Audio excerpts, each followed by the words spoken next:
మీ business ఏదైనా మీ ఊర్లో promotion చేయాలంటే అది సుమన్ టీవీతోనే సాధ్యం. ఇప్పుడే సంప్రదించండి. నేను పట్నం సురేందర్ రెడ్డి. నేను చిత్తూరు జిల్లా విశ్వ హిందూ పరిషత్తు అధ్యక్షుడిగా కొనసాగుతున్నాను. మరి నిన్నటి రోజున మన జమ్మూ కాశ్మీర్లో జరిగిన ఉగ్రదాడిలో పాకిస్తాన్ ప్రేరేపిత ఉగ్రదాడిలో ప్రాణాలు కోల్పోయిన 27 మంది, అందున మన ఆంధ్ర రాష్ట్రం నుండి ప్రత్యేకంగా 2 నెల్లూరు నుండి ఒకరు, మరి వైజాగ్ నుండి ఒకరు ప్రాణాలు కోల్పోవడం జరిగింది. మరి వారి తోటాలకు బలి కావడం జరిగింది.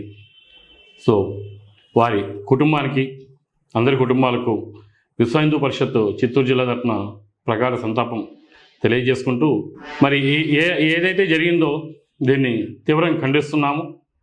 అదేవిధంగా ఈరోజు ఆ నలుగురు ముష్కరులు, ఉగ్రవాదులు ఎవరైతే వచ్చారో వారు ఎవరిని కానీ నీ కులం ఏంటని అడగల, నీ ప్రాంతం ఏంటని అడగల, నీ భాష ఏమిటని అడగల, నువ్వు హిందువా, చంపేస్తారు. సో ఎంత అమానుషంగా చేశారంటే, అంటే హిందువులంటే మాకు శత్రువులు అనే రీతిన వాళ్ళ ప్రవర్తన నిన్నటి రోజున క్లియర్గా చూపించడం జరిగింది.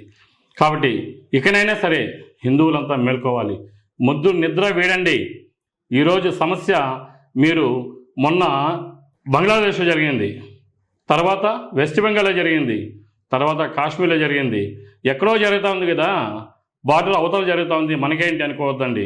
రేపు మీ ఇంటి గుమ్మం దొక్కొచ్చు అదే ఉగ్రవాదులు. కాబట్టి మీరు మేల్కోకపోతే రేపు మీ ఇంటికి వస్తారు, మీ ఇంట్లో చొరబడి మిమ్మల్ని నిర్దాక్షిణ్యంగా కాల్చడానికి వెనకాడరు. అంతా ఆ పరిస్థితి నేడు నెలకొని ఉంది. ఈరోజు మోడీ మనకు రక్షణ కవచంలాగా ఉన్నారు కాబట్టి మనము ఈరోజు ఇంత మాత్రమే ఉన్నాం. లేకుంటే ఈ పాటికి ఎప్పుడో మంది కూడా పాకిస్తాన్లో కలిసిపోయేది.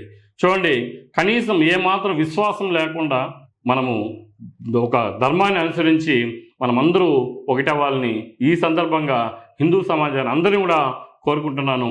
కాబట్టి ఒకరు తోడుగా ఉండి మన హిందూ ధర్మాన్ని కాపాడాల్సిన అవసరం ఎంతైనా ఉంది.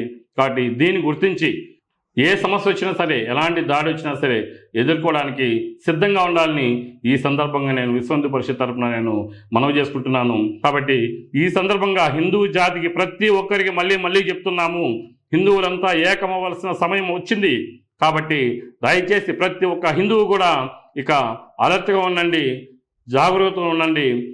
అందరూ ఒక్కటిగా ఉండి ఎలాంటి సమస్య వచ్చినా సరే మనము దేశం కోసం, ధర్మం కోసం పోరాడడానికి ఏ క్షణమైనా మనం సిద్ధంగా ఉండాలని ఈ సందర్భంగా నేను ప్రతి ఒక్కరికి మనవి చేస్తున్నాను. జై విశ్వ హిందూ పరిషత్, జై భారత్.